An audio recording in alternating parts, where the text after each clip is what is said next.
What's going on, everyone? My name is Burke, bringing you the post-draft power rankings, but of course, I'm not alone. I am joined by my co-host, Xavier. Hi there, everybody.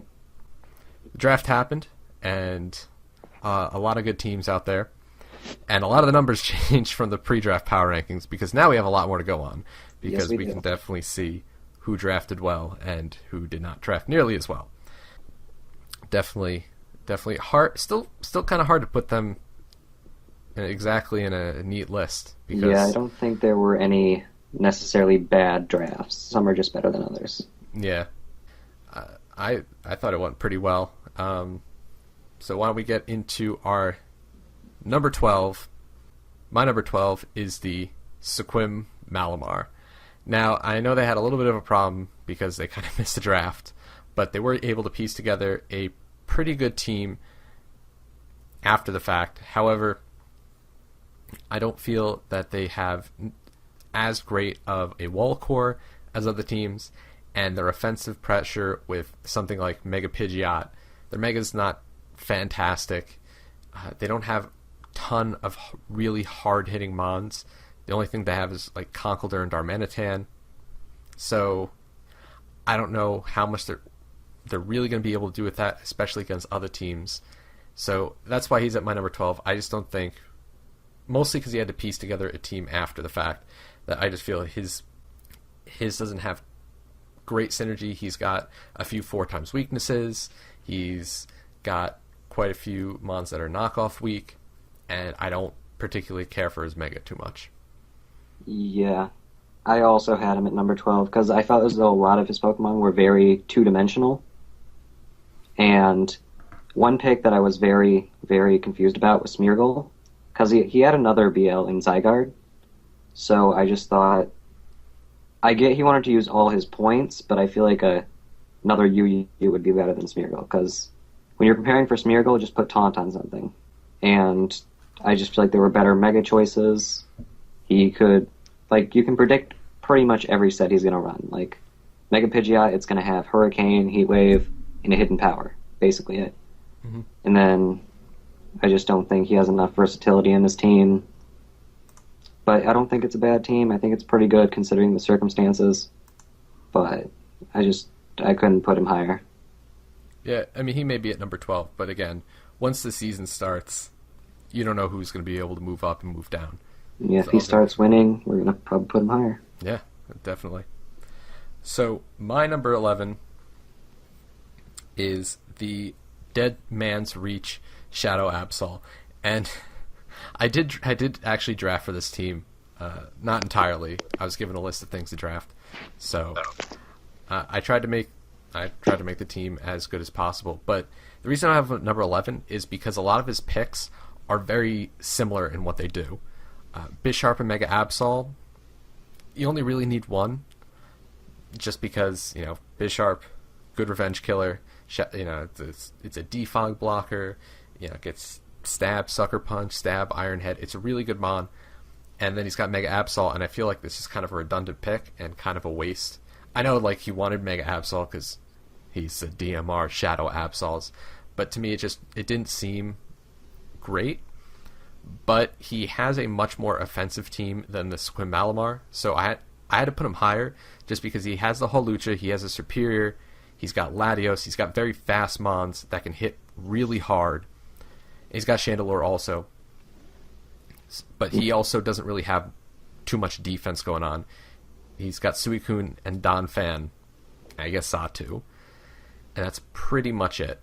So he has to really take advantage of that offensive might that he's got, but I just feel like too many things do the same thing. It's going to be decently, it shouldn't be too bad to plan for him, just because, I don't see him bring Bisharp and Mega Absol at the same time. I don't see him, I don't see why he wanted Galvantula second round. It's not bad, but Sticky Webs I feel aren't that great in this format. So, because people will be very prepared for them.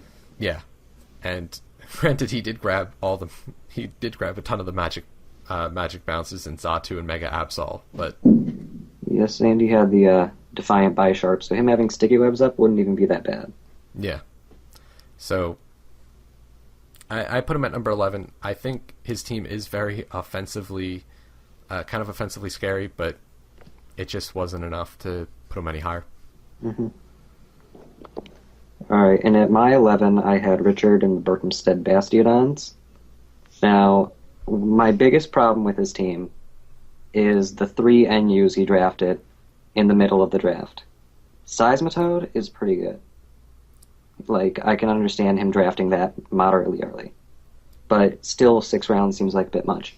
But the other 2, Bastiodon and Skuntank, I just feel like weren't really worth drafting that early or even at all.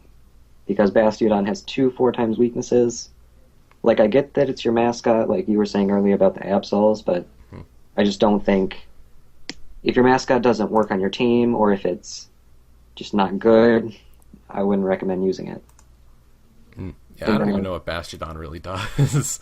It's basically just a defensive Pokemon. It's got really high defense and special defense, set up Stealth Rocks, it's basically it. Mm-hmm.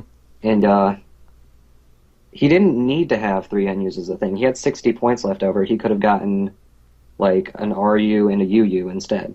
Mm-hmm. And then just 1 NU being like Seismitoad. Yeah. And his team also seems very physically offensive heavy, with Terrakion, Mega Gallade, and Hoopa Unbound being his main physical attackers. And I know Hoopa Unbound can be special too, but the physical set just generally seems better. And his Feraligatr, it just doesn't seem like he has much special offense there, so I just felt like 11 was the spot that made most sense. Yeah, well, I have him at my number 10. The reason I put him above the DMR Shadow Absols is because he does have a little bit more defensive. He can definitely go more defensive. Crobat, Zapdos, Seismitoad, and Meloetta. You know, Meloetta, you can slap an Zolfest on that, and that thing is not going to be taking much damage. He's got Zapdos and Crobat, which very good. Zapdos and Crobat can both go defensive, and Seismitoad covers their weaknesses, and Zapdos and Crobat cover Seismitoad's weaknesses. So he's got a I don't think fantastic, but he has some sort of a defensive core. Plus, he's got really offensive threats like the Terrakion, the Mega Gallade, the Hoopa Unbound, the Feraligatr, the Heliolisk. Zapdos can go offensive. So I definitely like his offensive. I definitely like the fact that he has a lot of offensive pressure. I don't think it was great that he has both Heliolisk and Zapdos. I think he could have gone something else instead of Heliolisk. And definitely having 3 NUs and 60 points left over, he could have done more with that. But that could be something, you know, like he can definitely do something with that in one of the trading windows. You know, trade back up for something in free agency. Yeah. I definitely think he can polish it up and make it better. Yeah, and the Hoopa Unbound, he might not have as much special threats, but that Hoopa Unbound, I think, is what, base 170 special attack?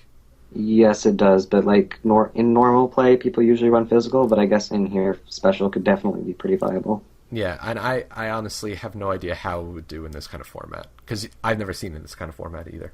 Neither have I, and it's going to be very interesting. Mm-hmm. Mm-hmm. But at my number 10, I had Nick in the Iowa Focus Energy. One thing that I just didn't like about his draft was that he got...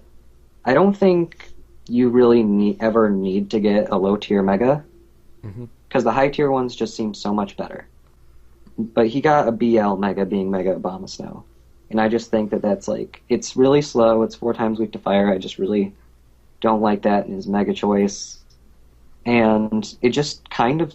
He said the reason he drafted a BL Mega was because he didn't realize how many points he had been using. So that's why he had to draft it, which just kind of, to me, shows a bit of a lack of preparation. Although he did cap out on his points, so I guess he at least took advantage of it, which is nice. Mm-hmm. And if you look at his team, he has 5 fire weaknesses, 2 of which being 4 times. And then he has 4 fire resistances, however, 3 of which are water types. Which means, like, if a Pokemon has, like, fire and electric coverage, it hits 8 out of his 11 Pokemon. Mm-hmm. So that seemed like something he didn't really account for. He was really happy about his Talonflame. Talonflame to me seems a bit one-dimensional. I guess it is a bit of a threat, but I don't know, it doesn't seem as scary in this format as it does in standard play. But his draft, it has a lot of offense. His defense, I'm not really seeing too much defense. It's like he has Jellicent as a special wall, Cobalion and Fortress as physical walls, and that's basically it. Unless he wants to get really weird and run some kind of defensive Talonflame or Rotom Mo. I will say, and I'll mention this when I get to him, he does have Latias, which is pretty specially bulky. Latias, I mean, I get it's especially bulky, but I feel like it's not usually seen in a 100% defensive role. Yeah, but like that's... it's nice, it's bulky, it can take hits, but I feel like it works better offensively. Alright, so moving on to number 9. I have the Detroit Pincers at my number 9. I think they had a pretty good draft overall. He got sniped a lot as we were going through the draft. He kept saying how he got sniped. And I do like his defensive core. Heatran, Slowbro, Chestnut, Florges. Going to be very hard to break through.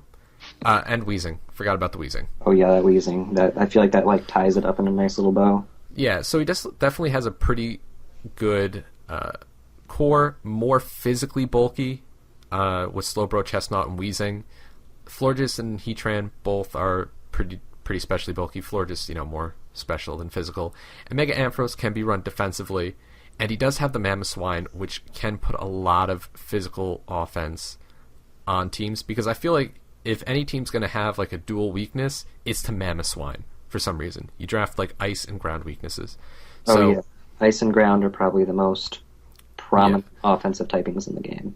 Yeah, so I do like his offensive threats somewhat. I mean, he doesn't have as many offensive threats. He's got Crawdaunt, he's got Entei, Mega Ampharos, Mamoswine. He can run an offensive Heatran, and he can run offensive Flygon, although I'm not a huge fan of Flygon. And Alakazam is fast, and it can hit hard, but, it runs 2 sets. It either runs Focus Sash or Life Orb, and that's it. Yeah. And it's definitely going to be hard for him, because he only has 1 Defogger and Flygon. He doesn't have any spinners. So it's going to be hard for him to get any hazards up and keep them up. And his team's not too hazard weak, but I just think other teams have a much better much better defensive core, or a much better offensive presence than he has. So that's why he's at my number 9. Yeah. And my number 9, I had the DMR Shadow Absols. Now, I put him higher because I do think his draft is really odd. The Mega Absol in Bisharp was kind of weird and questionable. The Galvantula getting it so early was really questionable. But overall, I think his draft, even though it looks really weird, I feel like it could be very effective. He has 2 Magic Bouncers and Donphan as a spinner and potential Diffog Latios. So I don't think many people will be bringing Hazards against him, which is very nice because Hazards can be very annoying at times. And he does have some pretty good, scary setup potential, such as Hawlucha, which can Swords Dance. It has Superior, which will just Leaf Storm. Slurpuff, which can Belly Drum. Chandelure could potentially be Subcalm Mind. And then Crocoon. Those are some very scary threats. And Swords Dance Bisharp. That can sweep teams. And Bisharp, so many mind games with Bisharp. Is it going to Sucker Punch you? Is it going to Pursuit Trap you? Is it going to just straight up go for a knockoff and just nuke your team? You never really... Even though it's a very limited, it's a lot of mind games. Yeah, definitely. Mm-hmm. And even though, the Galvantula having sticky webs, doesn't seem too good, if he can get them up, I can see him definitely using them to their full potential. Definitely. And, so I guess moving on to number 8. My number 8 is the Iowa Focus Energy. And the reason I have him there is I wasn't too keen on the Mega Abomasnow pick. I don't see it really... I mean, I've used Mega Abomasnow, and I really love a Mega Abomasnow. Oh yeah, Mega So Bombsnow is probably one of my favorite megas. I just don't think it's good in this format. yeah, that's the problem. I think it's easy to prepare for, very easy to prepare for, and because it's so slow, you basically have to run in a trick room.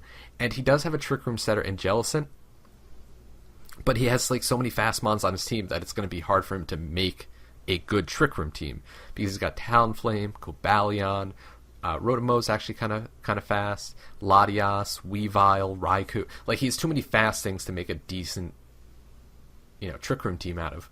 So he can't really do that. But the reason I have him at number 8 is because his offensive threats are really offensive. Talonflame, Raikou, and Azumarill. Like, just having Talonflame and Azumarill is just going to put so much offensive pressure because you have to be able to plan for that. You have to be able to plan for really hard-hitting bird spam, priority bird spam, and you got to plan for Azumarill, which in itself, it's like, unless you have something like Mega Venusaur or, like Ferrothorn, it's still kind of hard to plan for Azumarill because it can run different items. Choice Band is just going to hit a lot of teams very hard. And then he's got a really good Revenge Killer in Weavile. But that's also one of the reasons I have him at number 8 is because he's got Azumarill, Weavile, and Talonflame. All three do the same, very similar things. Revenge killing. Yes. So he's got a lot of Revenge Killers. He does have some reliable spinners and defoggers, Latias and Fortress. So he's got that. He's not too hazard weak. But I feel like, his defensive core, I see his Jellicent, Fortress, and Latias. I don't really know how well that's going to work. If he had a better fairy as a defensive fairy. Because Azumarill can be run bulky, but more likely than not, you're just going to run full offense. So I believe at one point he was considering getting Mega Audino over Abomasnow. Yeah, and I think that could have worked. I definitely think that could have worked. But I think he also he didn't need the grass type, and I guess the stab ice shard works. And hail, you don't really see it too often, so maybe you can do pretty well. But I think he also has a pretty balanced team. So he is number 8, but he's very close to my other few numbers. So I don't think his draft was bad. I just don't think it was, again, I don't think it was as balanced, or other teams just did better than him. Yeah, I just don't like the defensive core his team has. But moving on to my number 8, I had the Middle Earth Magmortars, coached by Josh. His team has a lot of really scary offensive threats. But then at the same time, defensively, I'm not seeing too much. Defensively, he has Lantern, Klefki, Crocodile, I guess, can be defensive, and that's basically it. Well, Vaporeon. Oh, yeah, I didn't see Vaporeon, yeah. And then I did notice a slight Earthquake weakness on his team. He has 5 things weak to Earthquake and 1 immunity, and then his 1 resistance is Breloom, which is not very bulky. Yeah. And then I wasn't a fan that he had Infernape and Breloom, because with Breloom, mainly it's like Spore and Mach Punch, and Infernape's already fast and has fighting moves, so I just don't really see Infernape and Breloom on the same team. Seemed a bit weird to me. And Klefki, I really don't think Klefki is that scary of a Pokemon to prepare for. I don't know what BLs were left at that point, off the top of my head, but I definitely feel like there had to have been, a slightly better option. Other than that, his team just does seem very good and offensive and scary. It's just the defense that just really... It doesn't seem like he can do much there. Yeah. So, I'm going to talk about him because he's actually at my number 7. So my number 7 is the Middle Earth Magmortars. And I put him there because his offensive threats are just so damn scary. Mega Gardevoir, Kyurem Black, Infernape, Breloom, Crocodile, Tornadus, Nidoking, Drapion can be really strong. But the problem, and this is why the reason I keep him only at number 7 is he has no way to get rid of hazards. Absolutely no way. He can't reflect them back, and he cannot spin or defog them away.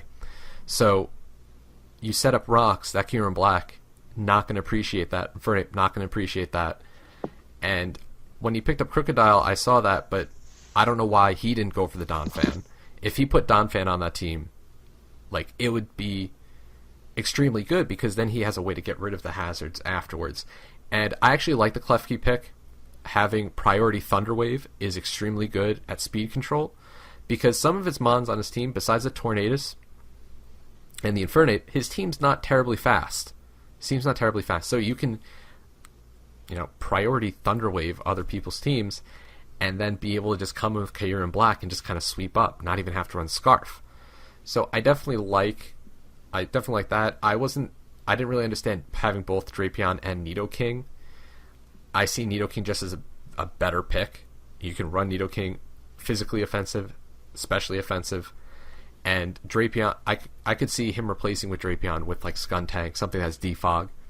And I don't think. Well, he might want to trade Skuntank for Drapion, but I just see him needing a little bit more utility that way. I do like at least the sum of his defense that he has in Vaporeon. I wouldn't count out Mega Gardevoir, because I have run fully physically defensive Gardevoir with Calm Mind, and it's actually very hard to take down. It works really well. What was I going to say? Vaporeon, Crocodile defensively works because it has Intimidate. Tornadus T Assault Vest is very hard to take down, especially. And Lantern, even though it's only an NU, having either a water immunity or an electric immunity is very good.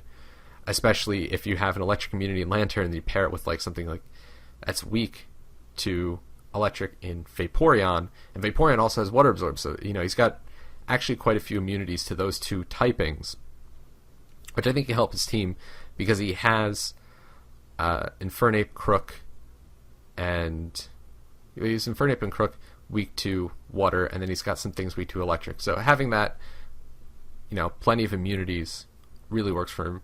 I just can't put him any higher because of that lack of hazard removal. Yeah. And then at my number 7, I had Matt and the Detroit Pincers. Now, his team has a lot of really scary offensive pressure. Like Crawdon, Alakazam, Flygon has the potential to be scary. Choice Banded Entei is terrifying. Slowbro can run like a Calm Mind set, which is very scary. Mamoswine, probably one of the best offensive Pokemon in the game, because it's got the two hardest weaknesses to cover, which I think you see if you look at the other drafts: Ice and Ground. The combination of those two stabs hit basically everything on every team. And then he's got Heatran, Chestnut, Forgus, Weezing, amazing defensive core, and Slowbro thrown in there. Like, that is going to be very tough to break through. My only major complaint I have about his team, honestly, is the lack of hazard removal. But hazards generally don't hurt his team. I don't believe he has anything weak to Stealth Rocks. And yeah, I don't. No, it doesn't. He has Entei. He has Entei. Entei. But then his only way to get rid of them is Flygon, so I guess someone could try and hazard stack against him. And that could not be very good for him, but generally hazards don't hurt his team too much. Yeah, I can definitely see that. I just feel like I feel like it's pretty balanced, and I think he can definitely handle things defensively and offensively, and I feel like he's going to be a big threat moving forward. Yeah. I guess moving on to number 6. My number 6 is Ty and the Atlanta Braviary, and it's kind of he's at 6. He's his team is like the definition of balance. Yeah, it's so damn balanced. He does not have anything. He's got a few offensive threats, and then he's got a few really defensive mons, and it's just it's so balanced, and it works because he has a lot of versatility to his team. He's got Mew, he's got Mega Scizor, he's got Tyranitar, and those are his most versatile mons, at least in my opinion. Mismagius also, he run specially defensive or especially offensive. So he's got quite a bit of versatility in his team, as well as reliable spinner in Tentacruel, reliable defogger in Scizor, although you don't really want to run Scizor as a defogger most of the time. He can have defog Salamence, which also not really good, and Togekiss is a defogger, which, again, not great because it's weak to rocks. And there's defensive Mew. And Mew, which you can run defensively. So he's got a lot of options when it comes to team building, and that's why he's at least number 6 because of that.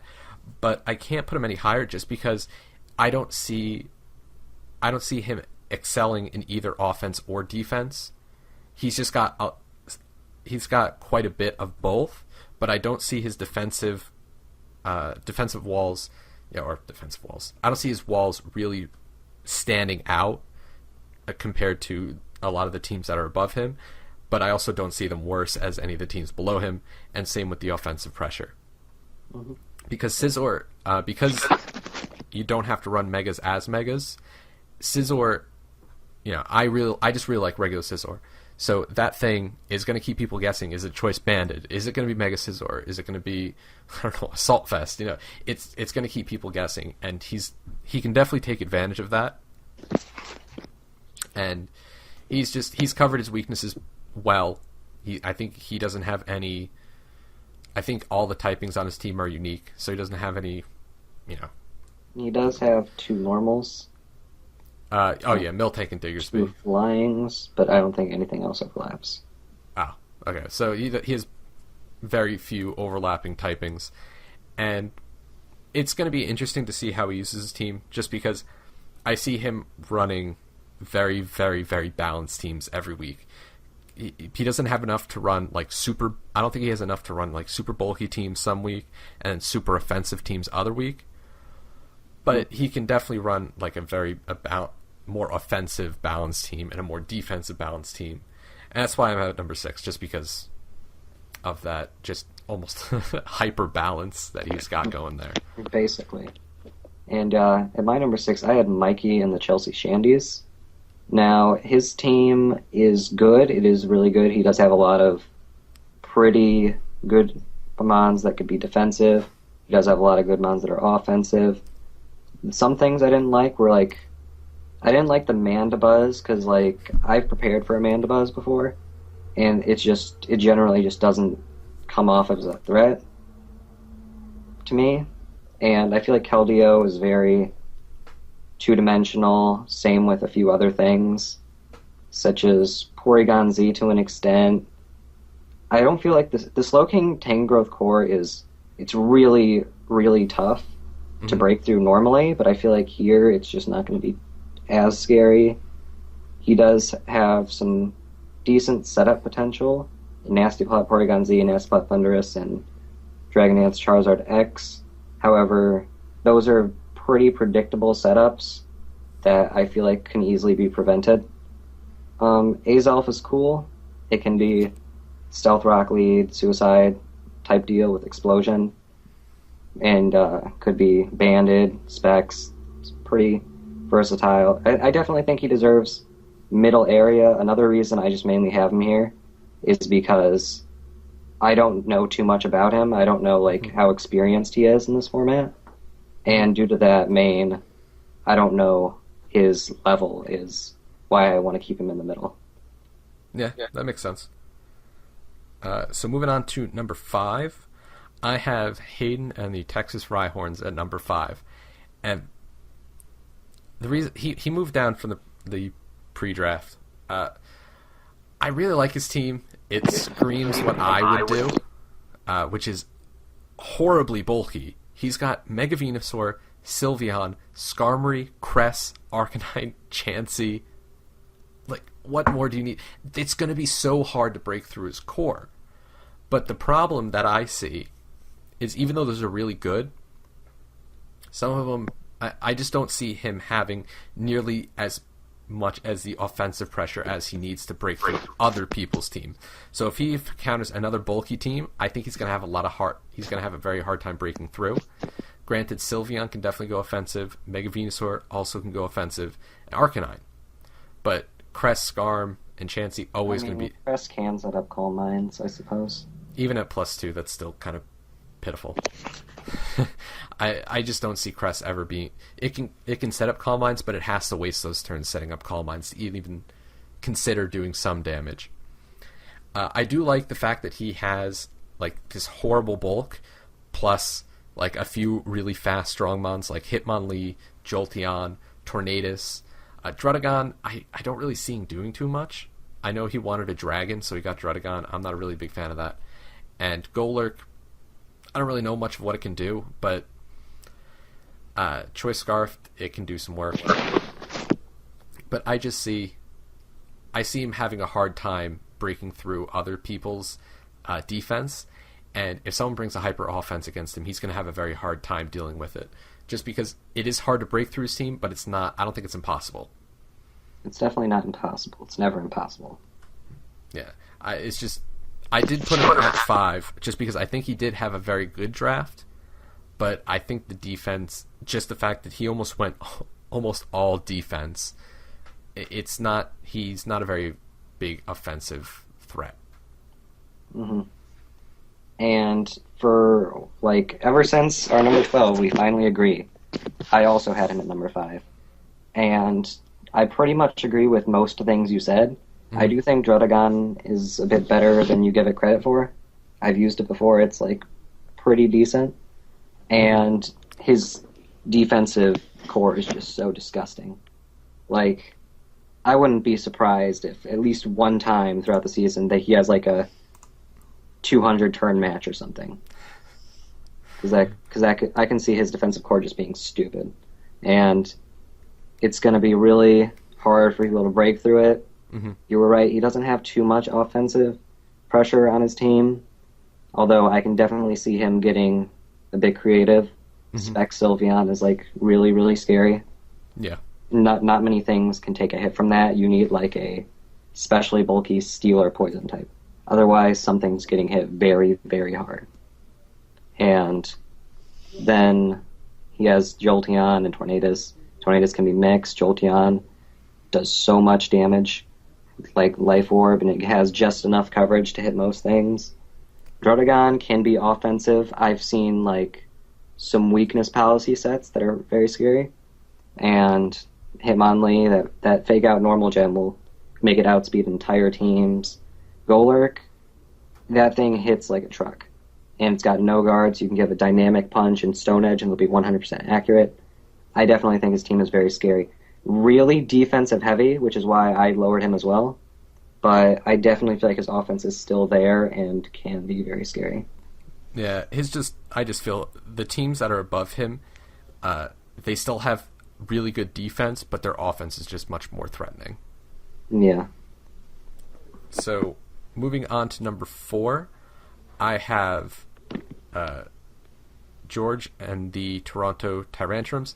Now, for a few of these, I don't think George had the best draft, but he's still kind of high on my list because I am still taking into account, how he did last season in the NBL, and his team still, I think it's still pretty good. I mean, he has Landorus Therian, which is very good. Mega Diancie, I don't think it has had too much success in the past, but it's still a very, very big offensive threat.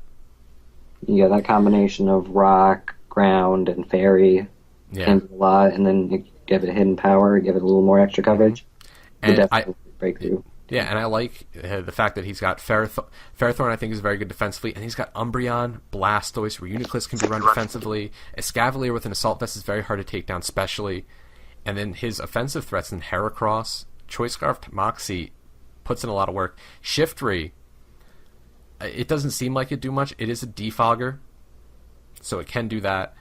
And if you are able to set up the sun, that thing will definitely hurt teams a lot, especially because it can set up Swords Dances. So I like the fact that he has got good special offense in Mega Diancie and Magnezone and Reuniclus, and then he's got really good physical offense in Landorus, Heracross, Shiftry, Staraptor. Bird Spam is definitely a thing, and I forgot, Blastoise, good rapid spinner as well. So I think he's got, again, another pretty balanced team, but I find his offensive pressure to be pretty damn good. And because he's done so well in the past, I think that's why I put him at number 4. I don't think his draft was as good as the Vespiquen Park Rangers and the Washington Red Shells.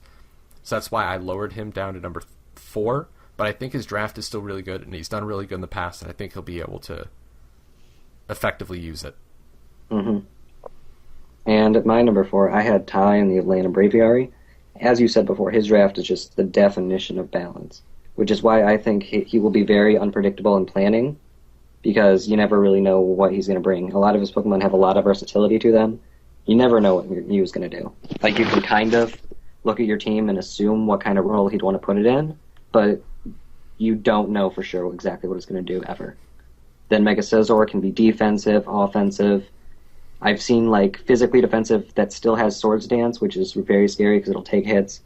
Its attack is still naturally very high, and then it'll Swords Dance once and just sweep you.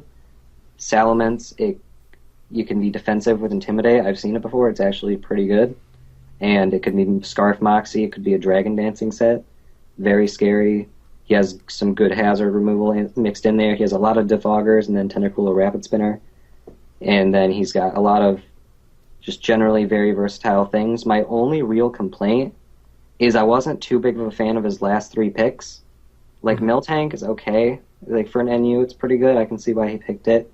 For Virizion, like, I didn't build the team, so, like, maybe it does really fit there very well. But it's kind of meh. And then Diggersby, I definitely see why he wanted it. It's his mascot, and there probably weren't too many BLs left. But, I don't know, Diggersby, its stats are very lackluster. The only reason it's so good is huge power. But that alone is pretty good in stab EQ. Yeah. His team in general is just very versatile, and I definitely think it'll be one of the scariest ones to plan for. Yeah, it's definitely going to be a hard team to plan for. He definitely has a very good team. Yeah, I don't know much about Virizion. I know it can be used pretty effectively. It's very specially bulky. So that's just another special wall he has. And Miltank... It's basically a poor man's chestnut, but special. Yeah, I guess. I've never really used it. And Miltank at least it gives him a direct answer for Superior. It does. It just gives him a direct... And it also gets thick fat, which is very nice. Yeah, so it can definitely be used in different roles, and its physical offense and speed is pretty good. So for an NU, I don't know how it'll do. Oh, and speaking of NUs, I forgot to mention, he got Mismagius, which in my opinion is probably the best NU. Because it's just so... Like, one of the best, maybe not the best, because maybe I'm not the best person to be saying that. But I definitely think it's very good and very scary to play him for. It gets insane coverage and nasty plot and some very good support cleric-y moves such as Heal Bell and Will-O-Wisp. So it's a very nice NU. Oh yeah, no, it's definitely a really good NU. Some of my favorite NU picks are like I don't think anyone picked Electivire, which I think is a very good NU. That one electric type. That's just it's so good. Yeah, I also think Jellicent, honestly, I feel like that should be RU. That's so good. Mm-hmm. Yeah. But, that didn't change. So, Nick picked it up in a pretty late round for only 40 points. So I thought that was always a good pick. But, moving on to number 3, I have the Chelsea Shandies. Now, I think I put the Chelsea Shandies at number 3 because I don't know how good he is. But I think he had the best draft in the league. His team, his offensive threats: Mega Charizard X, Keldeo, Azelf, Porygon Z, Thunderous Eye, Tyrantrum. He's got really, really strong offensive threats that are also fast. Nothing like that. I mean, his fastest thing is base 115 speed, which is still really damn fast. Thunderous Eye, being able to pass around Prankster, Thunder Waves, very good. I love Thunderous Eye. And then his defense, he's got Tangrowth, Slowking, Bronzong, Quagsire. I know Quagsire may not be the best, but it does have Unaware, so it can stop setup sweepers. And Mandibuzz. He's got really good defense coupled with really very threatening offense. It's going to be very hard to plan for him. Mega Charizard X, I know, after one Dragon Dance, that thing hits so hard, and it can easily sweep a team if they're just even a little bit unprepared. Tangrowth Slowking, it's a regenerator core right there, and that's a very good regenerator core at that because they cover their weaknesses very well. And it's, to me, he just had a combination of both of like, his team is also fairly balanced, but I feel like his defense is better and his offense is better than, say, the Atlanta Braviaries team, just because of how I think they work better synergistically, and I think his offensive threats are just a little bit more threatening. So I put him at 3. If this was purely just on who had the best draft, I think I'd put him at number 1. I just put him lower because as you said, I have no clue how good he is, so I just don't think it's very fair to put him super high. Yeah, I just think because he drafted so well, I think he knows what he's doing. I do agree his draft was pretty good. So I definitely put him very high. The one thing that, to me, that his draft was, the only bad thing about his draft is his only reliable way to get rid of hazards is Mandibuzz, and he does have both Thunderous Eye and Charizard. So he's going to have to keep the hazards off, and so he's pretty much going to have to bring Mandibuzz most weeks. Yeah, and hazards can be very damaging to the regenerator core. Yeah, if it's like toxic spikes. But, Stealth Rock's not going to bother that. Spikes, maybe, if they set up enough. It's just that it cancels out the regenerator, which is what makes the Pokemon so good. Yeah, but at least, like, Mandibuzz is a pretty reliable defogger. So it's not bad. If he grabbed something that could rapid spin, his team would just be so hard to break down. So I put him at 3 just because I don't know how good he is playing-wise, but definitely his draft, I think, was spot on. I could definitely see him moving up if he picks up a few good wins in the first few weeks. But, my number 3, I had George and the Toronto Tyrantrums. And his team is just so strong. Like, looking at Landorus Therian, that's really strong. Like, base 145 attack with Stab Earthquake. It's very scary. Mega Diancie, very fast, very powerful. It is pretty slow before Mega Evolving, but, once it does, you can just protect, and then you're pretty good to go. And then he has some pretty good defensive things, and Ferrothorn, Blastoise. The Assault Vest, Scavalier is very bulky. Umbreon, Reuniclus can be run defensively. Mm-hmm. And I feel like Staraptor, in my opinion, I just think it's a better bird I think it's the best bird in the game. Because it's got, like, base 120 attack and the ability Reckless. So Brave Bird hits a lot of things, and then it gets close combat to hit rock and steels, and then electrics it can hit with a double edge. And then priority quick attack if you really need it. Mm-hmm. And I definitely think he has some very scary offensive threats. Heracross can be very scary if it gets Moxie up. Then Shiftry can Swords Dance and Sucker Punch your entire team to death. And I did like that he drafted the Magnezone, which is probably the biggest threat to his Ferrothorn, and a very decent threat to his Diancie. Yeah, and definitely having the ability to trap other steel types, that's going to be very useful for his team. Yes, that will. That'll help him deal with threats such as Scizor and whatnot. Mm-hmm. They just won't be scary to his team and probably won't even be brought to the match entirely. Yeah. And just overall, I feel like his team is very scary. As you said before, it is one of those situations where I don't think his draft was quite the best, but I definitely think he was very, very good in previous leagues. So I just think he really deserves a high number. Yeah. All right, so moving on to number 2. I think we both agree on this one. I believe we do, too. I have the Washington Red Shells at number 2. Yes. Yeah. The reason I put Washington Red Shells number 2, I feel like they have a very similar team composition to the Texas Rhyhorns. Very, very bulky team, but I feel like his offense hits much harder, and I feel like he has more utility, offensive utility, than the Texas Rhyhorns. So I feel like his team does it better because he is Shaman. Starmie can actually go defensive. He's Mega Aggron, which base 230 defense. What? Gliscor. And like Mega Aggron, the only problem with it doesn't have reliable recovery, but he has the best wish passer in the game in Blissey. Oh yes, he does. And Mega Aggron is a very difficult mon to OHKO because it has filter. Yeah, I mean, especially defensive, it's not good. Only base 70, so you can definitely take it on specially, but it's such a good physical wall. And then he's got Gliscor, which again actually can be run either specially or physically defensive. He's got Blissey, which soaks up all the special hits that Mega Aggron doesn't want to take, even the fighting, special fighting moves, because 255 HP and what base 135 special defense, you're not doing much damage to it with a focus blast. Oh yeah, you're not. And then he's got, Victini as a first round pick. I know you picked it in the other league.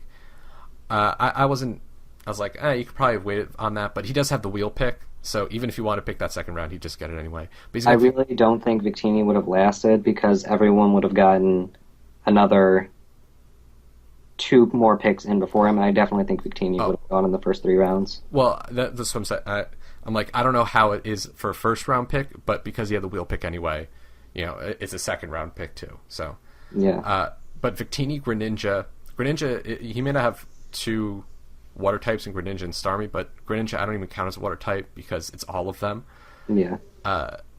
And he'll need, he needs something to hit fairies with, and he's got Mega Aggron, which absolutely just will destroy fairies with Heavy Slam. Hydreigon, great BL pick, hits extremely hard. The one problem though I do see a little bit with this team, he has 2 4 times fairy weaknesses in Pangoro and Hydreigon. Yes, but luckily there's no hidden power fairy. Yeah, but he does have things to deal with that, such as the Nidoqueen, the Victini, the Mega Aggron, Blissey, because most fairies are especially offensive aside for like Azumarill, and Gramble, which he has. Gramble, I actually really like Gramble as an NU. It has Intimidate, it has Heal Belt, it has all these different things that can really make sure his team stays healthy, plus the Wish Passing in Blissey, keep the Mega Aggron at high health. I just think his offensive pressure is just going to be very hard to deal with, plus his defensive core is going to be very hard to break through. Yes, indeed. I really agree with pretty much everything you just said right there. I also had him as my number 2. I know I said some things about having a BL Mega, but I definitely think Mega Aggron is probably the best BL Mega. Mm-hmm. And I definitely think even if he were an OUB Mega, I definitely don't even think he would be a bad pick. Because it's really bulky, and he paired him with some very good defensive mons, Blissey and Granbull. He can have Granbull take those fighting hits that the other 2 can't really take. And he has Gliscor also, just to add on to the defense. So I think he really covered those very well. He does have a bit of a fighting weakness, but I don't think it's that bad, because he does have Victini, Starmie, and Gliscor and Granbull and Nidoqueen that can handle it. Mm-hmm. But, overall I just think his team is very good. It does seem a little bit special attacking heavy, because his physical attackers, like committed physical attackers, are Victini, Mega Aggron, Gliscor, Pangoro, Granbull. Those are like his pretty much 90% of the time going to be physical. Mm-hmm. And those a lot of them are defensive. Other than Victini and Pangoro, the rest of them are generally defensive mons. But I don't necessarily think that's too bad of a thing, because his physical offense that he does have is pretty good. And he does have a lot of really powerful special offense. Starmie and Psyshock things hit him on the physical side anyway. Mm-hmm. Hydreigon can be mixed. Physical Greninja, I guess, is a thing. Shaman's base physical attack is 100, but I don't see him running physical Shaman ever. It doesn't really have many physical moves that are good. And then Nidoqueen does get some pretty decent physical attacking moves. I believe it gets Superpower. I believe it gets Sucker Punch. Earthquake wouldn't be bad if he, for some reason, doesn't feel like running Sheer Force or something, but I definitely think it's like a thing that he can deal with. Mm-hmm.